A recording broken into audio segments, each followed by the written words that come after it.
Hello, everyone. Today's Tuesday, June the 14th. I'm Bruce Turner in Lynchburg, Virginia. I'm George Johnson in Jacksonville, Florida.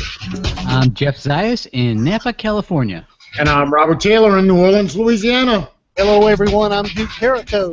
And on tonight's Tech and Coffee's Android Journal, just how cheap are those motor mods?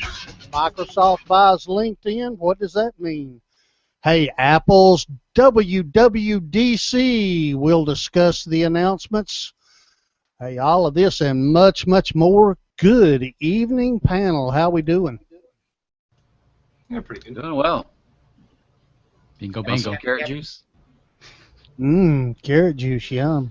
Yeah, I got some carrot juice too. Shake it, baby. Now. Is someone doing the liquid diet thing? Yeah, I am. This is day 4. Yeah. What's the matter, Robert? No wonder he was almost late to the show. He was in the John. So it's Secretly eating some, Turn it off. Just turn it off. eating some kettle corn, you know. No. It's day 4 of 7, day 4 of 14, day 4 of 30. Don't know. Could be 30. Not less than 7. Okay. Very Yeah. good. Very good. My wife and I were talking about, I know you've done it several times. I've done it twice. It's about time to do it again. Are we talking about fasting? We're talking about nothing but juices. Yeah. Hey, let me tell you something I just tried, and you may have seen it, but XSplit, which I use and Duke uses for producing the show, they released a new version today, 2.8, and along with all the good stuff that it already has, they have a plugin now for doing Facebook Live. So I just did a Facebook Live test 45 minutes ago. It's had over 50 views so far, and probably 25 or 30 comments. It was incredible. Did it with XSplit. I'm not sure how Facebook Live is going to do. I think Facebook Live is going to be huge, and I know we broadcast on YouTube and everything, and you can do YouTube Live on XSplit as well. But I was amazed at the engagement that I immediately got, including somebody that was a little neighborhood girl across the street from where we used to live in Miami, Florida. I'm thinking, Cindy, what are you doing here? So pretty cool. We've talked before that, when Facebook introduced Facebook Live, it pretty much killed Periscope and Meerkat just overnight, And I've only played with it, but I'm seeing a lot of people use it and use it well. Yeah. These aren't people that I would describe as techie people either. Yeah. So I think that Facebook Live is I think Facebook has a winner there. I really do. Yeah. All right, hey guys, let's get on with tonight's topic discussions.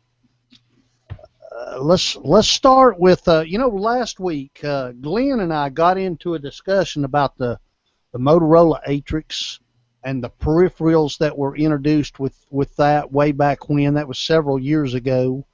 I think that was Froyo is what the Atrix was introduced with. Anyway, we got to talking about this the mods that Motorola was supposed to introduce with the Moto Z, and we talked about that the success or failure would be how these mods were priced. So we just learned yesterday, as a matter of fact, that one of the mods is a projector. It's $300. One is a sound boost from JBL. It's $80. The Toomey Power Pack, which is an extended battery, is $90. The wireless charging power pack is $100, and the Kate Spade shell is $80. Okay? So here's what I'm thinking, guys. I go out and I lay down money for a phone, and then I go out and I spend $500 additional for these excellent peripherals, and then 2 years from now the phone breaks, and I go to buy yet another Moto. By this time it'll probably be the ZXT or the ZXL. Okay. EX1, come on. Yeah, but these peripherals that I bought for the Moto Z, how much you want to bet they're not compatible? Okay, so knowing what I know, now don't get me wrong, I have really no need for a projector, but I will tell you, if I could buy a pretty cool projector for, I don't know, $89-$99 maybe eventually. But what I'm trying to get at here is if it's $40 or $50, I might be willing.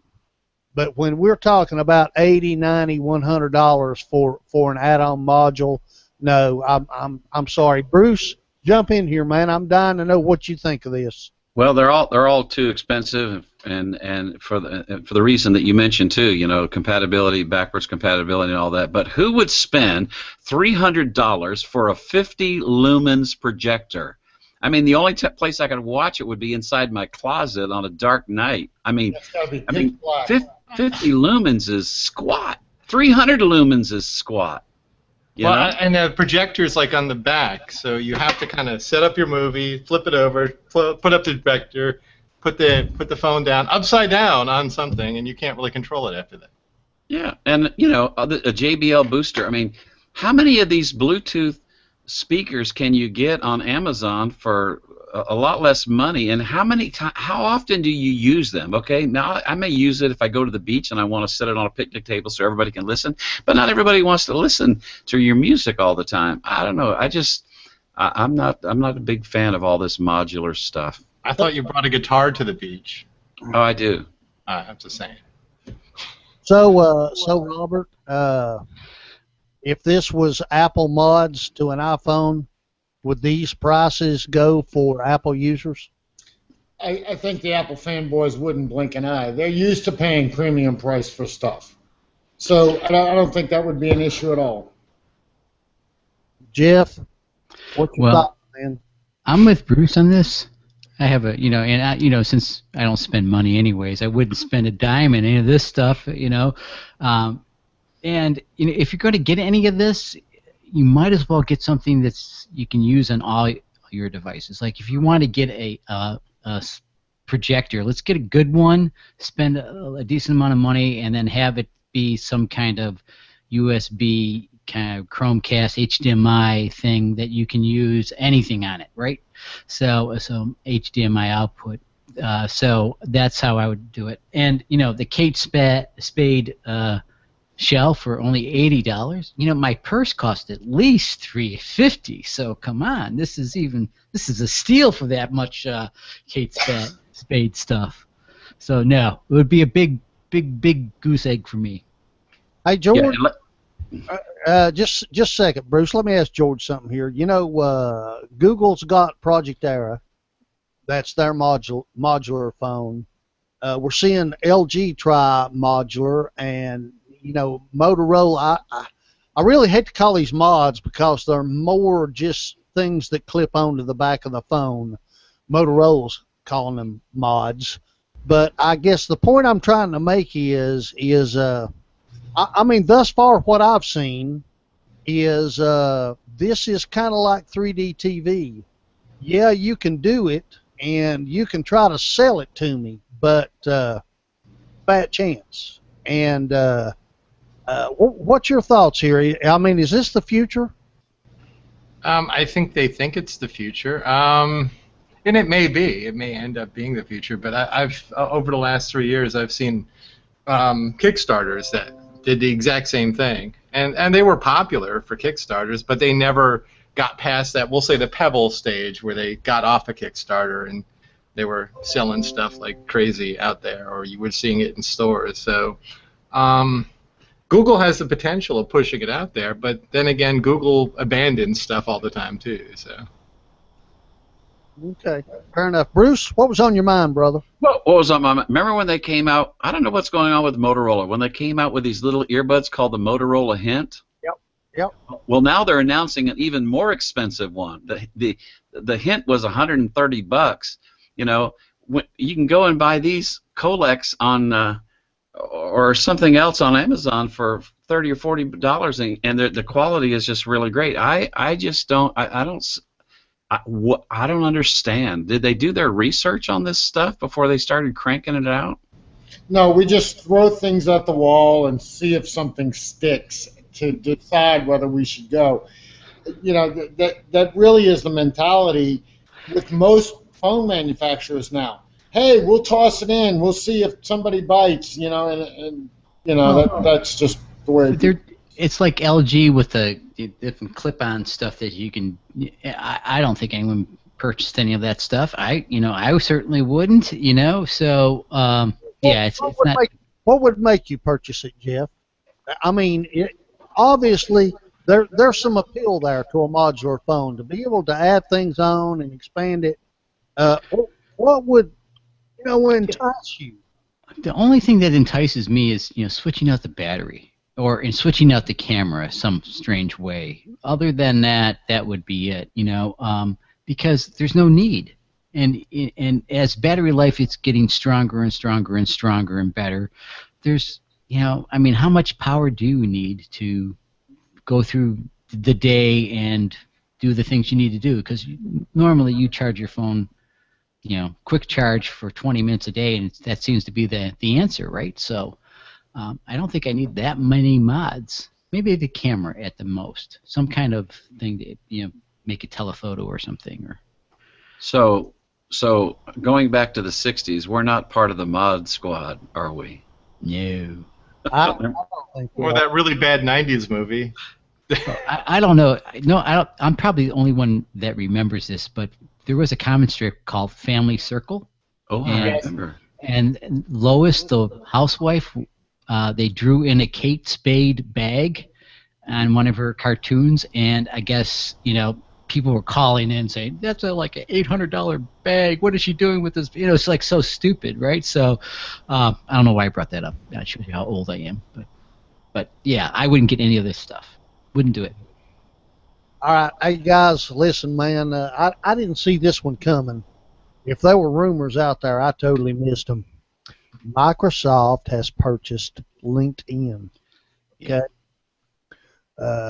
Everyone knows that LinkedIn is it's a social network for business. It allows you to communicate and get in touch with people. Maybe you're an expert in something. People can. There's ways that it can, they can brag on you. I personally think LinkedIn's interface is I think it's butt ugly. I really do. I don't find it an attractive network.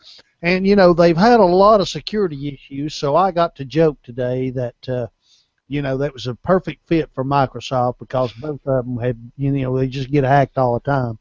But my question, seriously, to the panel, somebody step up. What does LinkedIn do for Microsoft? What is Microsoft's end game now that they have made this $26.2 billion purchase of LinkedIn? Influence decision makers. I think there's something a little bit more specific than that. What is Microsoft's social network before LinkedIn? SO.co. Yeah, social. Nobody uses it. I don't even use LinkedIn, and I've got 300 plus followers, maybe more, and I've never posted on LinkedIn.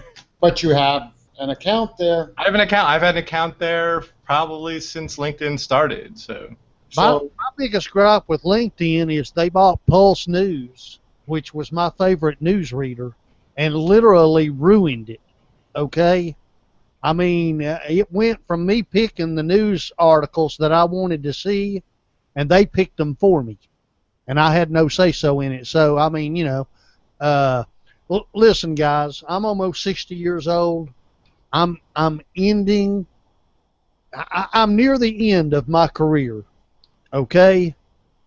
LinkedIn is not, yes, I've got an account, Robert, okay? You can point that out, but I don't do anything with LinkedIn. And when LinkedIn tells me that Guy Cook, gave me an attaboy for process chemistry, I pretty much ignore it because I don't care that somebody recognized me for a skill. Okay? And don't get me wrong. This is me personally. I see a bigger picture there for others.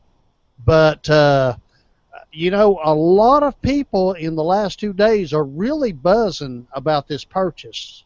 And I just don't see how LinkedIn is some sort of, other than the fact that Microsoft has their data of, all of these professionals, I just don't see $26.2 billion worth, is my opinion.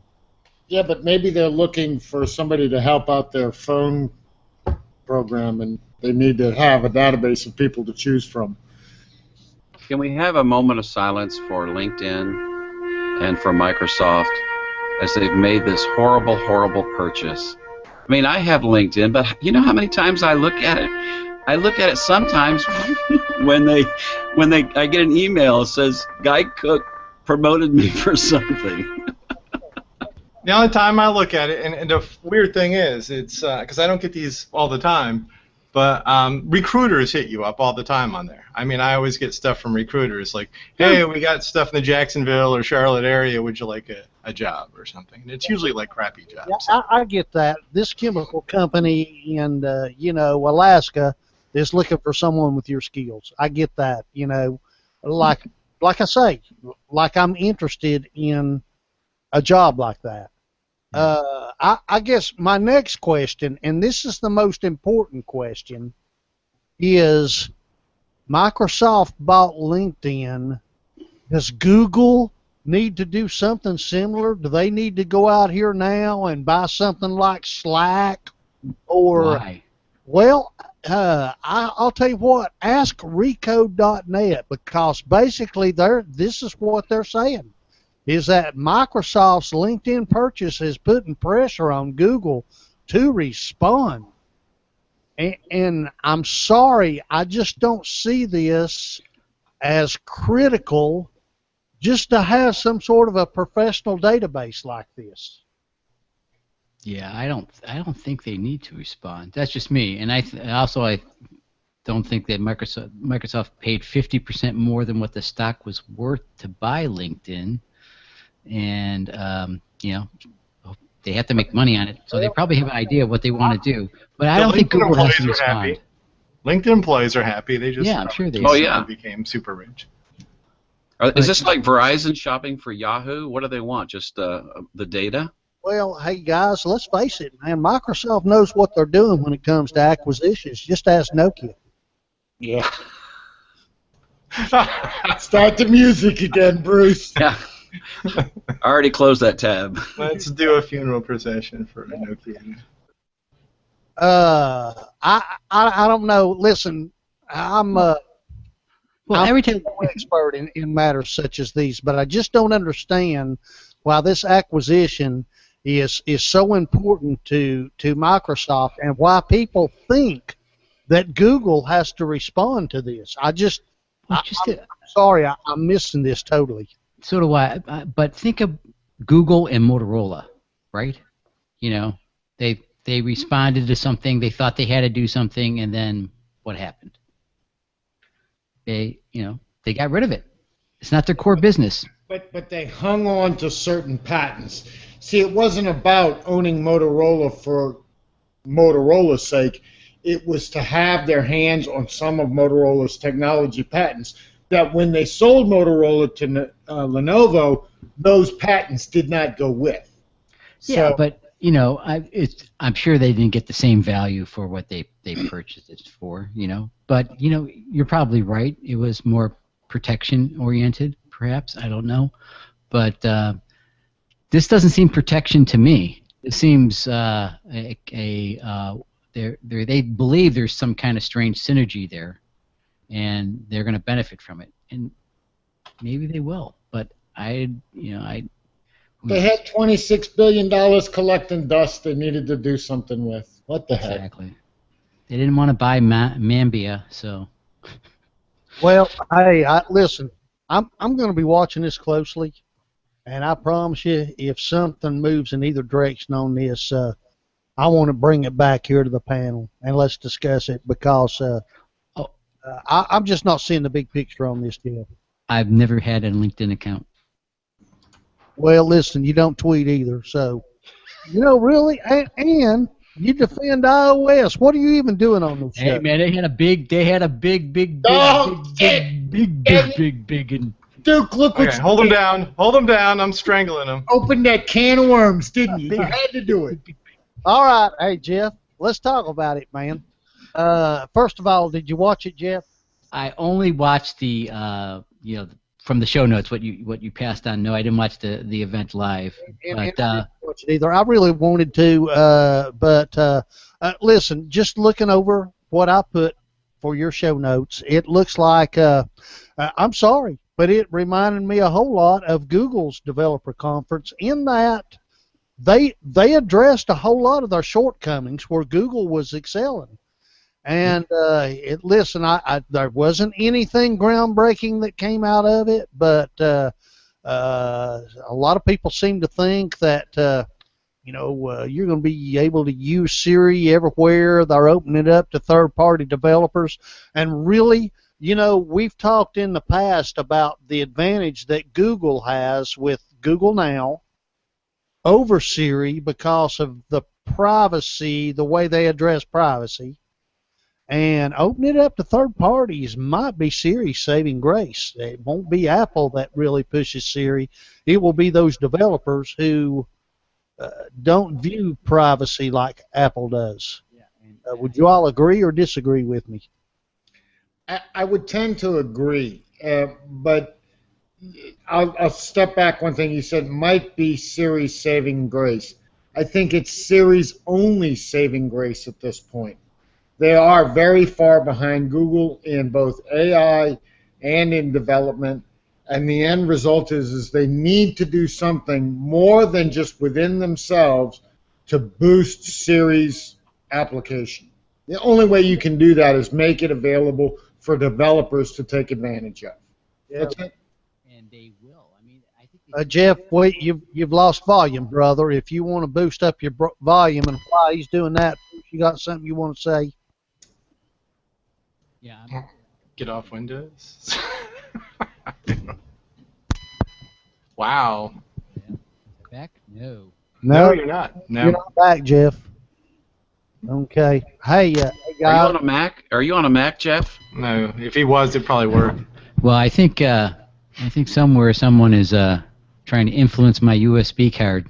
It's me. It's me. But I just want to say that they announced 2 million apps on their app store, right? And those are all developers, and they're all going to jump on the Siri side. It's about time, and I think they're poised to make a move. Definitely poised to make a move. I don't think they're making the move, though. That's what I think is critical here. It's not Apple making the move. It's the developers that are going to force the move. Agreed, but So- I mean that's the way to do it, right? It is, and it's a big change from Apple's previous stance that we're going to hold all the cards. We'll dole out a little bit. When it comes to Siri, them opening it up for developers as full-fledged as they've promised means a big shift in thought processes at Apple. I'll tell you, what I thought was one of the bigger announcements to come out of this, guys, was the fact that Apple Pay is coming to the way of. Listen, I know my wife and I, we pay all of our bills online, okay?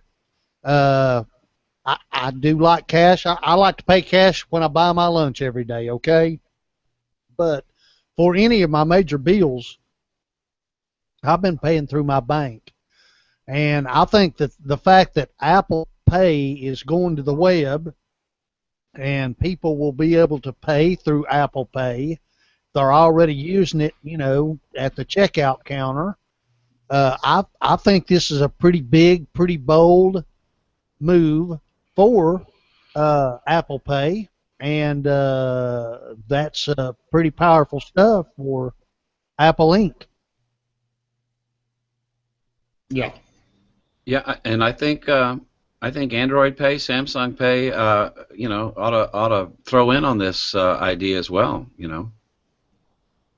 They will. They'll have to. Yeah. I mean, They have to respond. yeah, something like that. I think they do have to respond, right? Yeah. They need to do it, and it's the same thing. When you look at the rest of the conference, when most of their products kind of like Duke said came up to kind of Google standards a little bit, right? So their navigation stuff improved, the mapping improved. There was lots of improvements across the board. And what I did like about it, they said, this is going to be in the fall, right? It's and most everything they announced was available now to developers, which is very cool for those people that care about that. And then like a pre-beta in July, and then out to everybody in the fall. How perfect is that? Absolutely. Hey, really quick, I don't want to spend time discussing all of the announcements that came out, but I am going to mention some. First of all, Apple Watch is going to get faster. It adds new features. We got WatchOS 3 that's bringing a lot of updates, supposedly 7 times faster than the previous OS. So that ought to make anybody who bought an Apple Watch and spent $600 for it, that ought to make them feel really, really good that the next one is going to be that much faster. Of course, iOS is getting a whole bunch of updates.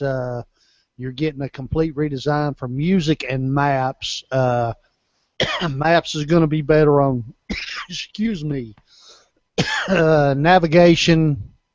Of course, apps that support subscriptions. This had leaked before WWDC, and it's probably a good thing all in all for people who like subscriptions, magazines, so forth, etc. Let's see. Of course, Messages got a makeover, but probably, and this was one of the bigger announcements, it sounds like Apple did a pretty good job of creating Google Photos. The big difference here is that with Google Photos, they're uploaded to the web, and when they're in the cloud, that's when Google performs its magic.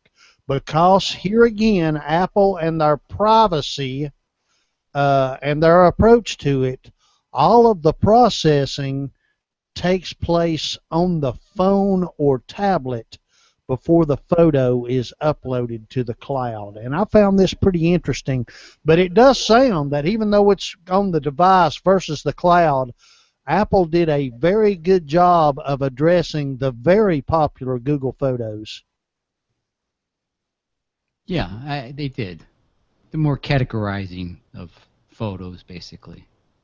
Hey, okay, listen, there's more, but we're going to see most of this in the fall. And I think we're also going to get a refresh on MacBooks, which I think is severely needed. Don't hold me to this, but I don't think we've seen a MacBook Air update since 2013, guys.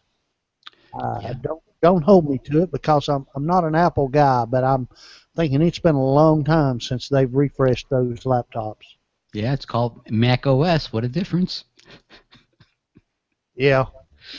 So, hey, anything else that you guys want to comment? If not, I'm going to try to move back into some Google Android news. Please. It's called Android Journal for a reason. Yeah. iOS Journal. You need to fire that Jeff. Hey, I don't have any Apple products. Hey guys, this is the discussion topic for this evening, and I'm hoping it will generate some discussion on this panel. There's been a lot of speculation. Let me back up. I don't want to start there. Oracle sued Google because Oracle said that basically Google ripped them off by using some of the same Java code that ended up in Android. And what makes this stupid is that when all that happened, Oracle didn't even own that software. Okay? At the time, it was open source. Long story short, after a lot of court and journalists writing word after word after word after word after word, Google won. This has led to a lot of speculation that Google now is set to release its own proprietary Android software. And forget about a handset alliance, forget about partnering with Samsung and LG and HTC, that Google now is in position to do its own thing. And by doing its own thing, it will be more like Apple in that it can control the software and the hardware, and it can make its own device, and it doesn't need any other Android partner. Robert, good idea or a bad idea? Well, I can see both sides of the equation here.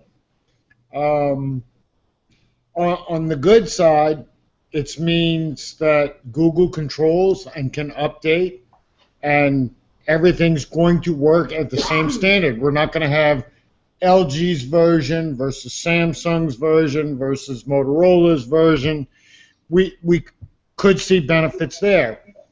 The bad side of that is almost the same thing, because now Google is holding the cards. The same thing that we bash Apple over of being so restrictive, now they can be restrictive, and that would inhibit development and manufacturers from releasing the device, because now it's not design your own hardware and here, take this code, modify it to fit what you want. It's you want to use our code, you're going to pay us for it, and you're going to have to make it work this way. So that's going to slow down some folks. Hey, George, good idea or a bad idea? You're an open source guy, man. You believe in everything should be open. Microsoft is evil. What do you think, man? Should Google do this? Not at all, actually.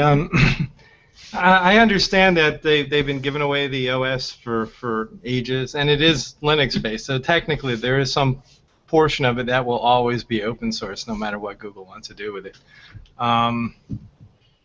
But I don't know. I don't see this lasting. I don't see this. I don't know. Companies are going to want to do their own thing with it, and they're just like, well, we're not going to use that. We'll just use this vanilla one you're handing out. I read this morning some speculation that Samsung was going to move totally to Tizen and not even use the OS that Google's been giving them. Would that, if Samsung went totally Tizen, which, you know, it's their company, they're right, would that change anyone's opinion so far? I don't think they'll do it, because I'm so tied in. Like you said, Google Photos, you know, the cloud storage, automatic, all those features just kind of go away unless there's some app that they allow to take place to move over from their operating system up into Google's. But to get back to the other argument real quick, I think that it's a good idea that they do it. I think it's more like Microsoft, you know, where you have an operating system that runs off several different hardware. And you control the operating system so so it can be released and thrown out there quicker and faster. As long as the manufacturer adheres to the standards. Yeah, well, they'll have to, right? Okay, we're forgetting something really important, extremely important in this discussion, and that is the carriers. You can't leave the carriers out. The carriers are in business. They want margin on these devices. And, you know, whether or not this is a good thing or not, you cannot make your decision without keeping in knowledge not only the manufacturers, but the carriers who are going to offer these phones or not offer these phones. Yeah, that's true to a degree, but I mean, that's how Android got to where it is, by allowing all manufacturers to develop to it or have it, right? Would everyone agree to that? Yes. They did do that. Yeah. So now they have, you know, a lion's share of the market, at least let's say 50% or whatever the number is. And the big dig about them is, you know, the fractionalized systems out there from, you know, different disparate systems from different operating systems and things like that. It's all fractionalized. When they want to make an update, it takes forever. Not everyone gets it and things like that. So if they can somehow, for a low cost or no cost, place an operating system that only they, you know, that everyone has to write hardware specs or has it in such a way that it's, you know, that layer is complete and everyone can code to it, and then everything else is outside, all the hardware is outside, I think it's a win-win. I really do. And everything remains the same. It's just that the updates go out faster, things get, you know, easier to support. While I agree with everything that you're saying, that support ain't going to go out faster for LG and HTC. I mean, Google's giving them the code now. Hey, man, Marshmallow's been out a year, and it's barely running on 10% of all devices. Okay. And that's because they all tweak the code. Exactly. What changes about that if Google says, "Hey, we're going to make an Android that's ours." Yeah. Ours. It'll be, you know, maybe it'll be the Android Nexus version. Okay, and then they're given another version that, you know, is supported by these other manpanufacturers. That didn't work before. It didn't, you know, it didn't take the Nexus line and have it explode. Right? The pure vanilla Android experience didn't really take off like everyone thought it would. But it's the same thing. You're talking about the same exact thing, right? Except, you know. And I would also attribute this the same way Microsoft updates its OS, independent of Compaq, HP, Dell, whomever. Google, you can guarantee in their release to the manufacturers and telling them this is the spec that you must match, is going to have it so that they cannot prevent the device from being upgraded by Google's OS. So I do believe that, and this is the positive, that we will get more complete updates in a more timely fashion because you remove the manufacturers from the device update feature. And the same thing for the carriers. I honestly believe that it is not the hardware manufacturers that slow down the release of updates. It's the carriers. You're exactly right. Yep. So right now with Apple, if Apple has an update, that is immediately pushed to an iPhone by Apple. It's not pushed by AT&T and T-Mobile. It's pushed by Apple. Exactly. This would allow Google to do the same thing. Well, they're already doing it. Google pushes their Nexus, their Android, excuse me, their Android updates to my Nexus right now. Okay, but Bruce, you're getting your Samsung updates through AT&T. Correct. So there's some advantages there. Obviously, for an end user, it's going to allow Google to better control the software update experience, because right now it sucks, guys. I mean, we're getting ready to get the end version of Android, and we're just running 10% on the M version. So, I mean, listen, I can... Isn't that partly... Go ahead, Robert. I got to stop you, Duke, but isn't that 10% partly, and I'm not defending wholeheartedly because I think that number is pitiful, but isn't that partly because we've reached market saturation and that there are so many phones out there that are still in operation that can't, from a hardware perspective, run Marshmallow? I think the bigger issue is that nobody wants to do the R&D to update the phones because they sold them bare bones anyway, okay? They sold them as cheap as they can sell them, and there's no money in upgrading your phone to a better experience when they can sell you another phone with a new operating system. I really do think that's the bigger issue. I think that's part of it, definitely. Yeah, Yeah, I can see that point. it's definitely. I need my MTV. I need those, televisions, and it's just But with Dire Straits song, man. with that said, I pointed out many times. I pointed it out last week. I've got an iPad 2 sitting right over here. Just a second, and I'll get you there. Got an iPad 2 sitting right here that's still getting updates from Apple pushed to it. Okay? That's an iPad 2. It's 5 years old, guys, and it's still getting updates pushed to it. Okay? We're gonna block you. There is not a Google phone out there that can make that claim. There's not a Google tablet out there that can make that claim. Yeah. All right, big man. George, you've been pretty silent on this. You want to weigh in?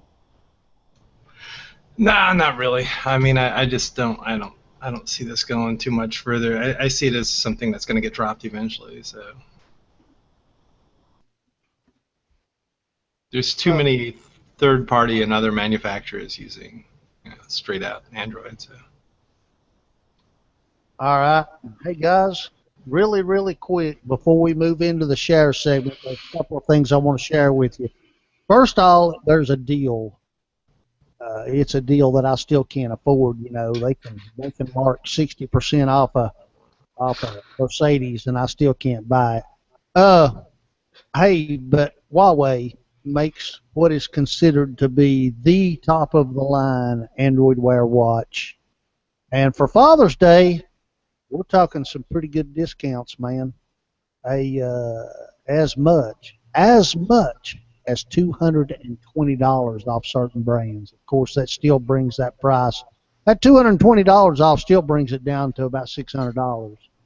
But hey, if you've been looking at the Huawei Android Wear watch, you might want to jump on this. I'm talking Amazon, Newegg, Best Buy, B&H, and the Google Store, depending on which. If you just get the stainless one, and I'm not even sure what that's priced at, we're only looking at $20 off. But if you're no, it's $100. The stainless steel one is $100 off. The stainless steel mesh is a $20 discount. Yeah. No, it's $100.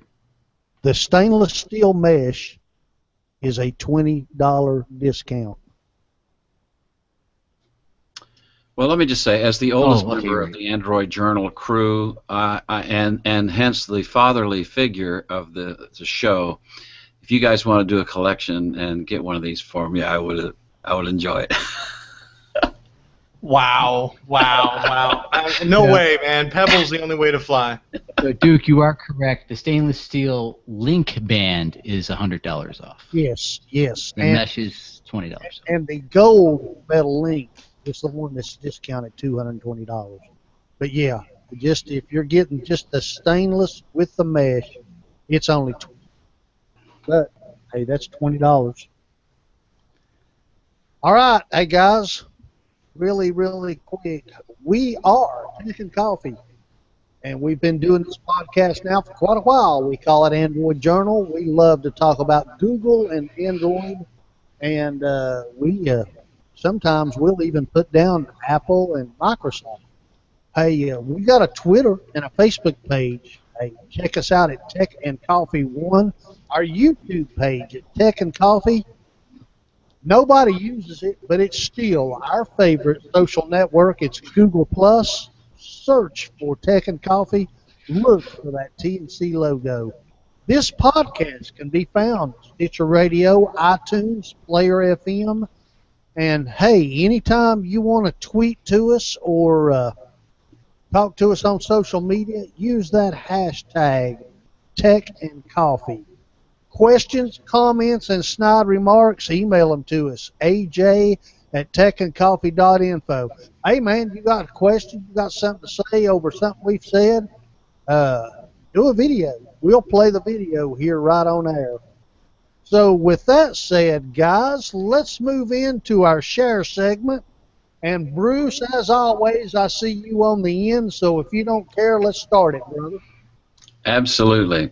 So I love watching YouTube videos. I've been watching more YouTube videos in the last year than I have in the last 3 or 4 years. I enjoy developing my own YouTube channel, so I watch a lot of YouTube videos to learn what I can about creating YouTube videos and, you know, the hardware and the template and the design and all that kind of stuff. So, and I fly, and so I was looking for an app where I could download YouTube videos and watch while I'm on the plane. So you've probably used YouTube Downloader. You can find that. You know, I've got a YouTube Downloader program on my Windows 10 machine, so I can download YouTube videos that way. And if you go to the Google Play Store and you search using the term YouTube Downloader, there are just dozens and dozens and dozens. And I tried some of those. Most of them are free and ad supported. But then I heard about one from a developer for XDA. If you're an Android person or a smartphone person, you know XDA development website is a really great resource. And so if you will Google YouTube Downloader and then XDA, you'll find some information about a senior member who has created a really great YouTube Downloader app for Android. Now, you won't find this in the Play Store. You're going to have to change your security settings on the phone to be able to sideload this app. And so, but I trust this guy. It's a great app. I've been using it. And so let me just kind of show you a little bit about the app. So I'm going to go ahead and share my screen with you. This is YouTube Downloader. And I've already done a search for Android Journal, as you can see, and I found this episode here. Look, this episode's got Jeff on the thumbnail, Jeff.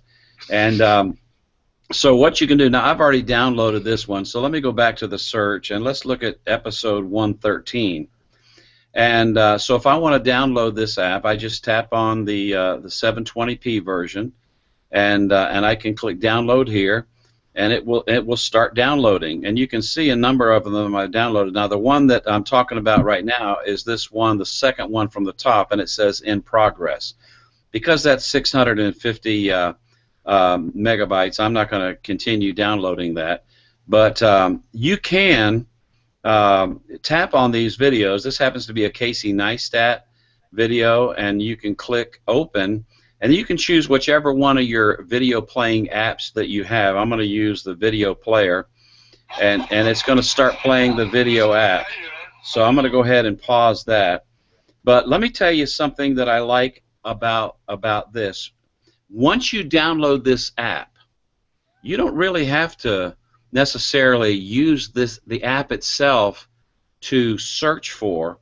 So what I'm going to do is I'm going to go to YouTube, and when you go to YouTube and you find a video that you like, let's say here's, check out my retractable bathroom. That sounds interesting, right? So on YouTube, on your phone, you tap those little 3 dots and you click share.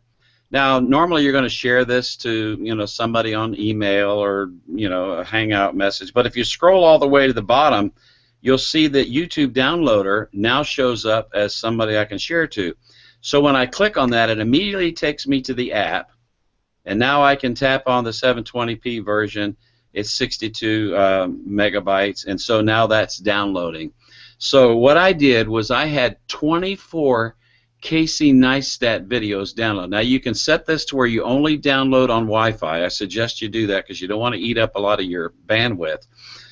So I had all these, and I must have watched 3 or 4 of them on my flight from Lynchburg to Charlotte, and then I watched another 5 or 6. It really helped pass the time from Charlotte to Melbourne, and then I watched some coming back. So if you want to watch YouTube videos. Maybe you're on a hiking trip or you're on a camping trip. Download a bunch of stuff, and then you can watch them when you don't have any Wi-Fi. So it's pretty cool. YouTube downloader. Can you direct it to a certain directory to save them where they're downloaded, or do they go into your videos? You can. I've got all mine going to a movies folder that I created on my 64 gigabit SD card. Excellent. Yep. Well, I like that app, Bruce. Like it a lot. George, you got anything, man? No, but I do have something to respond to with Bruce. On my Kindle, I can use my Amazon Prime and download a crap ton of movies and watch them on a plane. Much more interesting than some YouTube channels, unless it's us. That is true, and I will have to say, year before last was we were going to Orlando, and I downloaded several movies for my granddaughter. And when I say several, I think I downloaded 8 or 9, and I think in the week's time she watched every one of them, and maybe 1 or 2 of them twice. So absolutely, but I like that app quite a bit. And Jeff, I don't believe you have an app tonight, do you, buddy? No, I'm selling my RV, so I had to get that ready. So no app for me. Jeff, man, you like Apple, and what are you even doing on this show? I'm telling you, don't even bring apps. You're killing me, man. Just kidding, just kidding, buddy. Robert, what do you got, man? Oh, man, I got something a little bit fun. I was going to do the Amazon Fire Stick review tonight, but I think I'm going to pass. I just got back from vacation, and forgive me, Father, for I have sinned.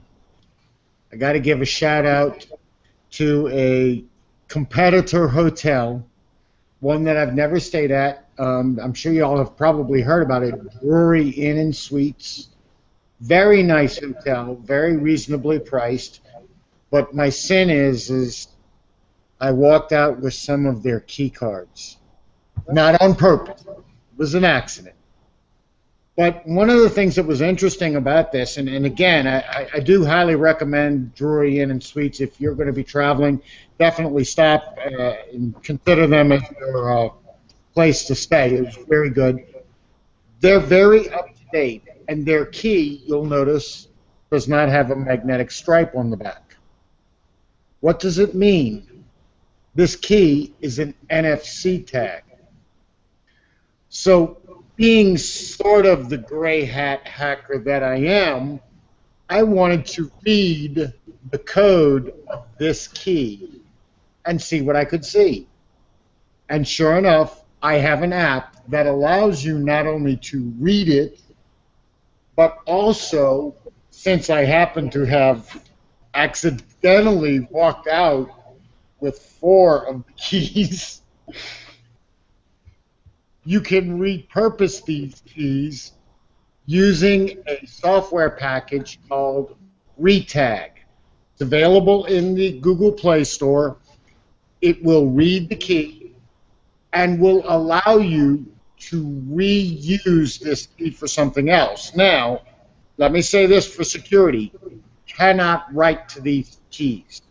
These keys are absolutely, positively locked and not, you can't see any personal information, I guess I should say. But with Retag, you can actually use the key and to say, I want this key to do something. So I'm going to open up my phone. Your phone does have to have NFC on it and has to be opened. It will not work if it's closed. But I just hold the key up to the phone, click Retag, and you will notice that Pandora is starting with my hotel key. I thought this was the coolest thing ever, that these Wi-Fi tags or NFC tags could actually be repurposed. So then I decided to be a little bit more gray hackerish. You know those little tags they put on clothes so that you don't steal them out of the store? Guess what? They're NFC tags. You can reuse those. Boxes that have the NFC tag inside, you can reuse those. So you don't have to buy NFC tags to use NFC on your phone, you can actually reuse those little tags inside the boxes, the tags off the clothes, or hotel key cards from Drury Inn and Suites. That's my app for tonight. Go into the Google Play Store, find it under NFC Retag. They do have a Pro edition for $2.99 that will allow you to do a little bit more, but I found the free version works just great. So, Homeland Security, how can we help you? So wait, let me ask a question here. You can't write to them, so you're basically taking the code that's already on it and telling it to do something else with it. That is correct. It actually reads the serial tag of the key and stores it in an internal database on your device. And when it sees that device up on, I just started it again. When it sees that tag, that serial key, you can tell it start an app, turn on Wi-Fi, turn on Bluetooth, tell it to do anything. Here's the gray hat in me again, going with what you just did. I've used NFC Retag. In fact, I have it on my Nexus device. But what you could technically do is say somebody's at a counter somewhere. You could place your phone with NFC Retag, copy the tag, take something like this, which is a highly writable NFC. George, I wasn't going to go there, George. I'm just saying. You could technically very easily copy somebody's key card and get in their room. That's true. The lesson learned there is be careful with your key cards. You don't want people like me around. Well, you know. Exactly.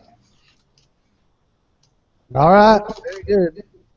Well, I had a demo all set up, and for some reason that's crashed on me. But my app this week was Watchmaker Live Wallpaper. Now, Watchmaker is an app that allows you to build and customize your own watch face. It's a very powerful app, very cool app, and there's a very large community on Google Plus that is constantly building these watch apps and sharing them, and also Face Repo is a website that you can go and there's other watches out there by other app makers, but it's a great way for you to instead of building your own, you can find ones that others have built, and if you want to tweak them, you can. But the what's really cool is Watchmaker now has built an app that allows you to make live wallpaper on your phone. You basically you open up any Watchmaker app and it will ask you, do you want to set it as wallpaper? And you can set it as wallpaper. You can add a background. You can see this was what I've got up here was a watch that was designed in Watchmaker, and this was a background image that you can add to this. And I wanted so much to demo how easy it is to take these watch faces and make wallpaper such as this. However, like I say, my Watchmaker wallpaper app has crashed on me. But here are some examples, and the real cool thing about this wallpaper is if the watch face has animation, you see the animation within wallpaper. Now you can do settings to where you can assign how much you want the weather to update, so forth, etc. But a lot of the live stuff where you can push a button on your watch and say launch a weather app, this doesn't happen in live wallpaper. But some of these very beautiful, very well designed watches that are in Watchmaker do make excellent live wallpaper for your Android device, and the wallpaper maker is $2 in the store. I think that it's well worth it for what you get, and like I say, it just the customizable there's just it's limitless. It's limitless, and that's another reason why I love Android. And these are just some examples of the many things you can do with the Watchmaker app and adding this live wallpaper app to be able to insert any watch made in Watchmaker directly into your Android device for live wallpaper. Cool. All right. Nice. Anything else? Very cool. All right. Really, really, really quick, guys. We're Tech and Coffee. We got a Twitter and a Facebook. Catch us at Tech and Coffee 1. Use the hash Tech and Coffee when tweeting or speaking to us. Hey, our YouTube channel is Tech and Coffee, our favorite social network. We might be the only ones using it, but we still love it, guys. Google Plus, search for Tech and Coffee, look for that TNC logo. Catch this audio podcast on Stitcher Radio, iTunes, and Player FM. As always, questions, comments, snide remarks, send them to aj@techandcoffee.info. Panel, I've had a lot of fun tonight. I hope you have. We'll catch you guys in 7. Peace out, gang.